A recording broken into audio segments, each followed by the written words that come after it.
Well, hello, Power Partners. Welcome to our informational playground. This is Star Style, Be the Star You Are. It's brought to the airwaves under the auspices of Be the Star You Are charity. I am your host, Cynthia Brian, and we're coming to you on Voice America Media, and we're on the Empowerment Channel. We have a really fun show for you today because my guest in segment two is marketing coordinator at Voice America, Harrison Ide, who is going to be sharing his experiences not only with the radio, but with ranching rattlesnakes and even wine. That's the added bonus. So you got to stay tuned for that. We'll raise a glass and enjoy a restorative radio broadcast. But right now, I'm going to be talking to you a little bit about summer reading because it really combines enjoyment, learning, relaxation. And I'd love to know what your next read is. The miracle moment for today is brought to you by Be the Star You Are charity. You can find more information at bethestaryouare.org. And this is from a very funny man, Groucho Marx. Outside of a dog, a book is a man's best friend. Inside a dog, it's too dark to read. And I'd say a girl's best friend too. I love that quote. Well, summer is really a popular time for children, tweens, teens, adults to really enjoy the pleasures of reading. And maybe it's because school was out and vacations were planned, and maybe we have more unstructured time. Although for a lot of schools now, especially here in California, school is already back in. But it doesn't matter whether the books are print or ebooks or audio, they're wonderful travel companions. They're easy to take to the park, to the beach, or, in the air if you're flying. I personally only read printed books, no PDFs, no ebooks, because I got to get away from the screen. I'm an outdoor girl and I love to like sit in a hammock and read a book outside with the wind, and listening to a gurgling fountain or a river or something. So, my reason for my print rule is that I need to disconnect from electronics and technology and immerse myself in that smell, the feel, the stories of a printed book. And as I said, usually it's swinging in some hammock. Now, libraries and summer reading programs offer reading opportunities through themed activities and fun challenges. For children and teens, reading maintains literacy skills and prevents what's called that summer slide. And with summer being a time of exploration and adventure, reading encourages our imaginations to soar. We often get inspired to experience new things. It is, again, as I said, it relaxes us. It keeps our brain sharp. And it reduces stress because we are being mindful of the written word. And when youth experience the joy of reading without any academic pressure, they actually can develop a love of books that will last a lifetime. So you want to strengthen your family and community bonds with a shared reading, with family read alouds, or a book club with friends. You can build connections and indulge in lively conversations. I find that summer reading or just reading anytime combines enjoyment, learning, and fun. So if you have a book that you have loved, I'd love to hear about it. And you can contact us at Be the Star You Are. And make sure you check out the book reviews that are penned by Be the Star You Are volunteers. And that's at bethestaryouare.org. And you can just click on where it says book reviews. So go ahead, read to your dog. I read to all my animals in the barnyard. And as my motto is read, lead, succeed. To be a leader, you must be a reader. And I have a new book that'll be out this fall. It's the fourth book in my Stella Bella's Barnyard Adventure series. It's called Flap Forward and Fly Free. And it just went to printing today from the publisher. So mid-September, we should have it. So if you're interested to find out more, you can go to cynthiabrian.com and check out where it says books, Cynthia Brian books. That would be great. And before I go, I just wanted to read to you something that was written by one of our volunteers, a teen volunteer, Gowrie. She's a book reviewer and a content creator volunteer again with Be the Star You Are. She's a rising junior. She's very passionate about books and has a deep interest in global issues, in storytelling, and in climate policies. She loves to read and run and rollerblade. I mean, three more R's: reading, running, rollerblading. But this is what she has to say about reading. Summer break is my favorite time of the year for many reasons. Mangoes are in season, the refrigerator is stocked with ice cream, and I get to sleep in with the air conditioning cranked up to the max. But frankly, my favorite part is the reading. I quite frankly don't remember what age I started reading since I've always had a book in my hand from my earliest memory. But I do remember what book it was. It was Geronimo Stilton novel. And although I still don't quite have the same taste, I have the same love for the series. And as time goes on, some people might be too busy and might lose interest in reading. And my most favorite way to read is to mix genres. Freshman year, I had a realistic fiction phase where I read only with one or two exceptions. But slowly I started to get bored and I started to stop reading. And that's when I decided to switch up the genres. I tried dystopian, mystery, and even historical drama. Although I did not like every book I read, it did make me read more again and made me find new genres I will consume in the future. And I've been using this particular trick this summer to keep my list of books diverse. Another trick I use is to not force myself to read any large novels. Sometimes it's better for new readers who are just trying to get back into reading to find the sheer size of novels too intimidating. So just do something that's small, maybe a short story or a novella. That's a really good trick.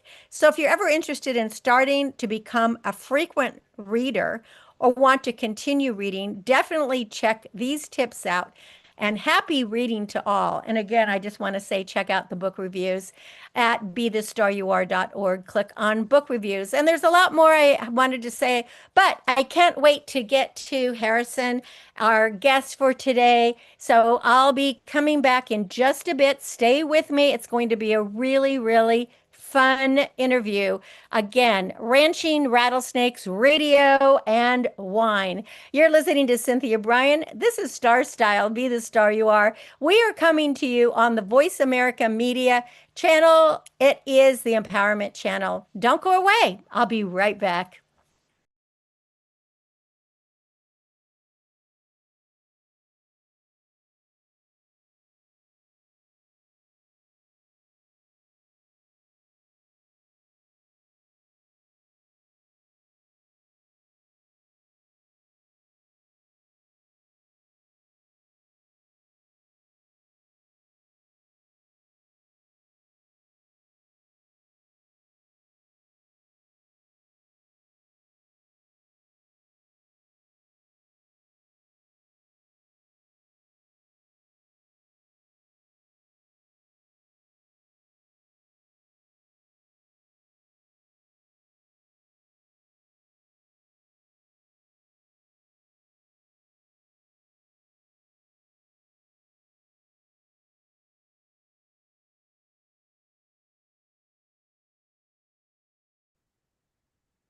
Well, welcome back to Star Style, Be the Star You Are. I am your host, Cynthia Brian, and we're coming to you on Voice America Media. This is the Empowerment Channel.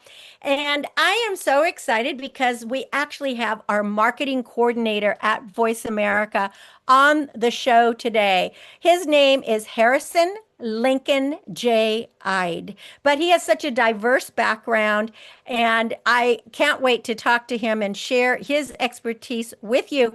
So, with no more fanfare, welcome Harrison. Bravo. Hello. Hi, Harrison. Thank you. Hi.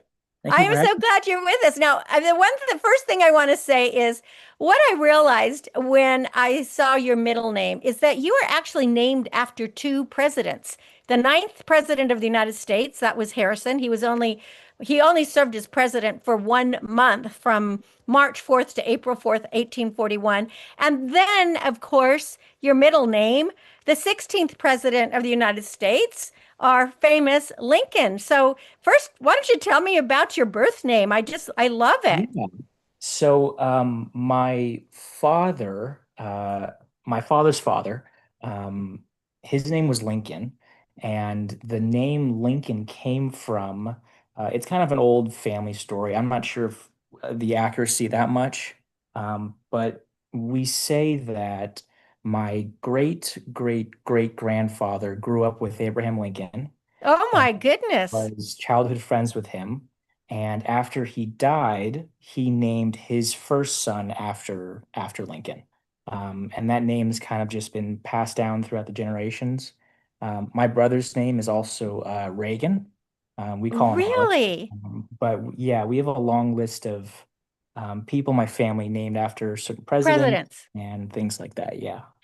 I really love that. That's amazing. Well, you have quite the legacy. And what about Harrison? Did they ever say to you, we're naming you after the ninth president of the United States? So it kind of it depends on who in the family I ask. My Okay. father named me Harrison, and he was a big Harrison Ford fan. Oh, well, Um, I can see why, right? yeah, loved Star Wars, loved Indiana Jones, and so that's where he initially thought of the name. But he also wanted to stick with the kind of presidency kind of legacy names. So he picked Harrison. He thought that was a good fit. Oh, I love it. This is very exciting, very exciting. Well, you sent me the mantra from your grandfather, and I thought it's a good one. It's not hard to be a good man, but good men are hard to find. And you say that this is a guiding principle that has shaped your approach to everything, your work, your personal life, because you're dedicated to integrity and excellence. And that really hit me, Harrison, because I grew up on a farm and a ranch. You spent all this time on a ranch, which we're going to talk about with your grandparents. And to me, it being integrity, having a handshake, your word was your commitment, it was your contract. I really think that these are such important virtues that we have lost today. And I know you, at your role at Voice America now, you are leveraging all your experience that you've learned the hard way, the easy way through academia, as well as getting your hands dirty out on the ranch. So, could you kind of just tell me why it's so important to have integrity and how you use that with your marketing responsibilities that you're doing here at Voice America? Yeah, it kind of comes back to working on a ranch, living with a ranch as kind of part of your home for a lot of your life. There are certain kind of like unwritten rules, I guess, and I'm not sure Mm-hmm. if it's more of a Southern thing or if it's just kind of that lifestyle. Well, Uh, listen, I'm in California and I grew up on a ranch, as you know, and that's the way it was. It was like, when you gave your word, it was your word, it was your contract. My dad and all the contracts that he had, they were never written. They were always just a handshake. If he said he was going to do it, he was going to do it. That's how I grew up. So if I say I'm going to do it, I'm doing it, you know? yeah, So yeah, I don't think it's just Southern because I'm in Northern California. I think that yeah. it's a part of integrity. I think people who have integrity live by that. Yeah, and I mean, nowadays you have all of this business, you have all of this back and forth through email and through phone and all this kind of stuff. But there's a certain um, there's a certain level of integrity when you're meeting somebody, you're shaking their hand. You might not have per se like a written contract or some legal binding document. But on ranches and in Texas, it was, hey, I'm gonna do this for you. Can you help me out with this? And it was just kind of this unspoken thing. Like that's you committed to that, you're gonna do that regardless of what's going on. Hmm. And it really built a lot of really good relationships and good foundations for, the business side of things, the personal side of things, and just creating kind of that more ranchy kind of communal approach that a lot of ranches have, which Well, I is was just going to say that about community. I think it's such an important word. And what I know, because we always said we grew up in the boondocks, I mean, it was, but to the nearest town was 20 miles, and really my friends were the deer and the squirrels and the Mhm. mountain lions. And, we didn't have neighbors right close. So the other ranchers and farmers become part of your community. And when a tractor breaks down, you lend your tractor. When there's a fire, we had a volunteer fire department. Everybody, you always lend a hand to those around you. And so to me, not only is it a wonderful way to grow up, but I think it's a wonderful way to be neighborly and to care about other people and to have that sense that, hey, I've got your back. And is that kind of what you learned on the ranch too? Yeah, no, definitely. I don't live in Texas anymore on the ranch. I live here in Arizona, and I have pretty much no relationship with my neighbors here. Mm-hmm. I think a lot of that relationship's also built through, we're in the same industry. We have kind of the same problems going on. Maybe not the same personal problems, but business problems. Hay's going up. We're all affected by that. Um, Yes. like you said, I can't even imagine, I can't even count the amount of times that I drove our, 3 mile an hour tractor 20 minutes down the road to go help another ranch that theirs broke Mm-hmm. Mm-hmm. down. And And it you probably just, rode horses too, because you had a horse ranch. So you mhm. probably did you because I know that often when I'd have to go to work on other people's ranches or farms, I would just ride my horse over, to wherever it was to get the work done to help them with a harvest or whatever. Yeah, I mean it's the same thing. We had horses. We also did events. So if we had another ranch around here that had some people that wanted to come ride at the event, we would just ride over, pick them up, put them on the back of the saddle, and then take them to our ranch. It was easier. All those roads out there, for the most part, for most of my childhood, were dirt roads, and it Right. was it was With easier getting a horse potholes, there. right? With great big Exactly. huge potholes. At least Yeah. that's what we had. Just massive ditches that would Uh-huh. hold a mini car. Yeah. Uh-huh. Exactly. And that's why it was always good to have a tractor around because very often people that were unsuspecting would drive these dirt roads on these windy dirt roads and they'd end up in a ditch and it would be up to us to go with our tractor and pull them out. Yeah. We Did were you probably had the that yeah. experience too? We were the firemen, the ambulance, Yes.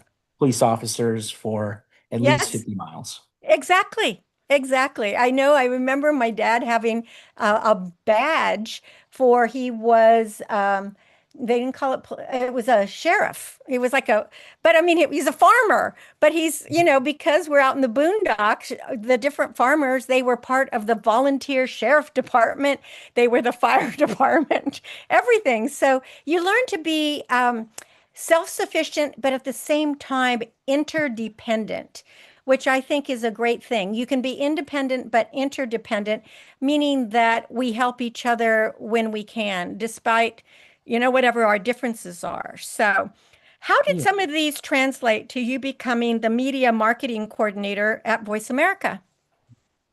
Well, I would say that the integrity part of things, on a ranch, like we said, you're shaking hands. When you're telling someone you're going to do something, you're going to do it.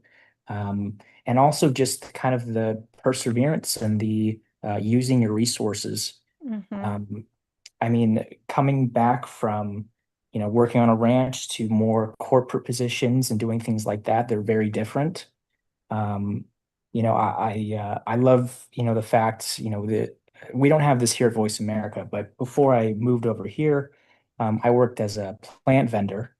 Um, and there was all these rules and requirements for doing everything. And, you needed three people to get up on a ladder.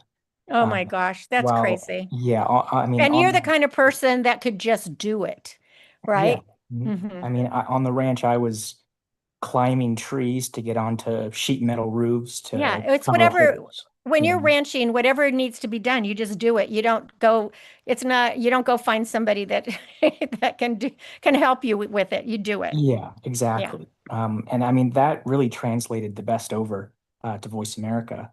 It's me sitting down, getting everything I need to get done, working through all these processes. If I can't figure something out or I don't know how to do something, I just go in and find a way to do it. Um, Especially, this is a department that revolves around, the conjecture and working with other people and finding solutions and reaching the same goals, which is, I mean, it's perfect. It's what I've been doing on the ranch for, 12 years. Hmm. Well, it's you're doing a wonderful job, and I appreciate you. And I'm happy that we're all on the same team here. And I want to switch gears just for a second because this is something else we have in common. Is you have a wine family, and that is like amazing. That it is it your mom that started the winery, the Vino Stash Winery? Yes, my mom went back to school a couple years ago, and she studied Viticulture culture and all that kind of stuff. and And then winemaking. Yeah. yeah, and then she came back and she was like, "I'm starting a vineyard," and she went and did it. You know, it's amazing because I don't think that we spoke about this before, but I'm from a wine family, a long legacy Wow. of Yeah. grape growers. I still have a vineyard, and we grow grapes. We're getting ready for harvest. We're about 3 weeks away right now. But both grandfathers, one was the winemaker and manager at Behringer Brothers in Napa Valley, put Napa Valley on the map.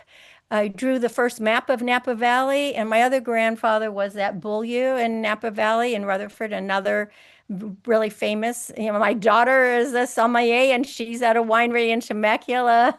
Oh, wow. Yeah, yeah. Yeah. So when I saw that, I thought, wine, I love it. I love it. And I want to give out the website to your mom's vineyard and her winery because in Arizona, I never think about wine there, but obviously it's wonderful. And it's vinostache.com, VINOSTACHE.com.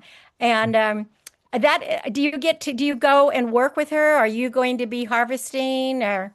I do, yeah. Right now, here in Arizona, we're in bottling season.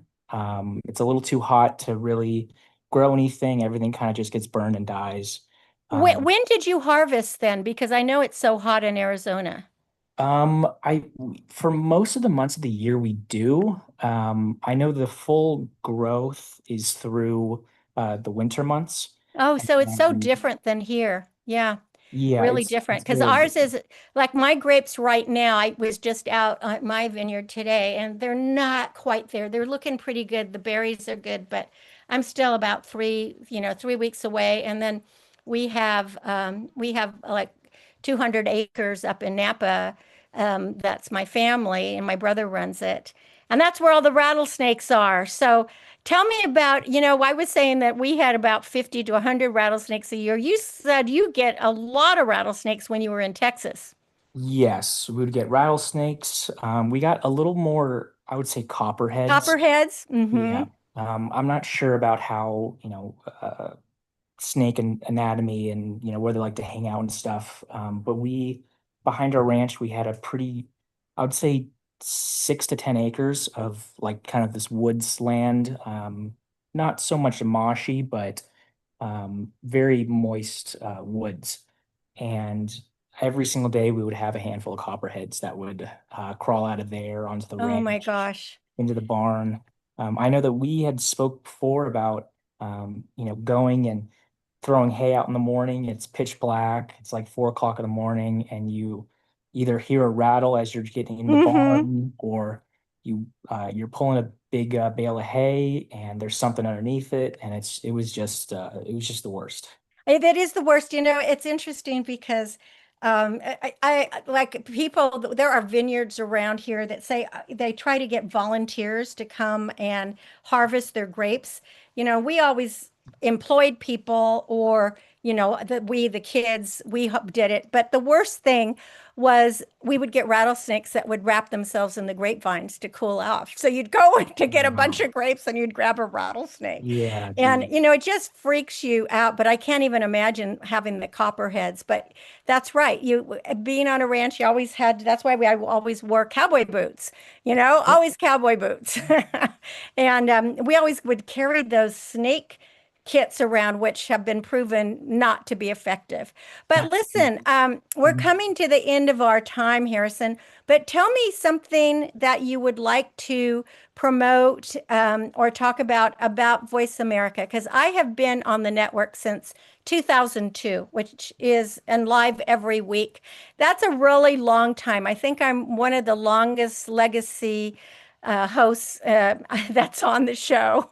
But tell me, like, how can we support Voice America and get it out there a bit more? And how can people tune in? Of course. Well, we have our YouTube channels that we're promoting, and we're putting our live shows on, like yourself. We did a pretty nice, easy soft launch of the kind of a new company at the beginning of this year. We're working out some kinks and we're getting all ready to go. But we're always looking for hosts. We have live time slots that we promote out. We don't have any bias towards anybody. Anyone wants to be on a show, they definitely can. And we're looking for really entertaining, very heartfelt people like yourself to come on and share their stories, their history, the business that they're in, their professions, all of that kind of stuff. Do you want to give a website for people to go to find out more information about what you do? I gave out the winery, but Mhm. what website would you like to give? You can go to voiceamericamedia.com. VoiceAmericaMedia.com. Dot And com. that way you Mhm. can find out more if you're interested in becoming a host on the show, having your own show, or even if you're interested in being a guest on one of the shows. Harrison will take care of you. Is that right, Harrison? I sure will. I'm sure you will. And that'll be without rattlesnakes, I promise. Of Well, course. Yes. Harrison, thank you so much for coming on to share your history of growing up both in Texas and Arizona, of ranching. And please tell your mom that I appreciate the fact that she is making wine. I think we need more women in the industry. It's happening more and more. This is great. And I just appreciate everything you're doing at Voice America. And for people who go to the site, to my site, if you see my radio banner of Star Style Be the Star You Are, it was Harrison who designed it. So thank you, Harrison, for making it look so nice. I really appreciate it. Of course. Thank you. So the website again, voiceamericamedia.com. Well, that's it for the show for this week. Thank you so much for joining me here on Star Style Be the Star You Are. I hope that you will be tuned in here every single week because we have success spurts that come on just like Harrison. You can change your life and make your dreams come true. For more information about Star Style Productions or to get any of my books, and I've got the new book coming out in September. That's my 12th book. I'm so excited. Visit cynthiabrian.com to get involved with Be the Star You Are charity or to make a donation. We always love donations because we're 100% volunteers. Visit bethestaryouare.org. My aim is always to encourage, inspire, inform, amuse, and motivate. See beyond your physical being. Know you are already the star you dreamed of becoming. Cherish the past, dream of the future, and celebrate every moment of your life. And read a book this week. It's like a garden in your pocket. And until next week, when we celebrate once again, remember that love always wins, kindness always prevails, and smiles will keep us happy. I am Cynthia Brian for Star Style. I thank you and encourage you to be kind, be inclusive, tell the truth, live with integrity, embrace cultures, love unconditionally, encourage others, be generous, read, lead, succeed, communicate, collaborate, and innovate. And remember to be your unapologetically authentic self because everyone counts. So go out in the world and be the star you are. Thanks for joining me. Thank you, Harrison, for being on the show. And for all of you out there, make it a grand week, and we'll be together again next week. Thanks for joining me.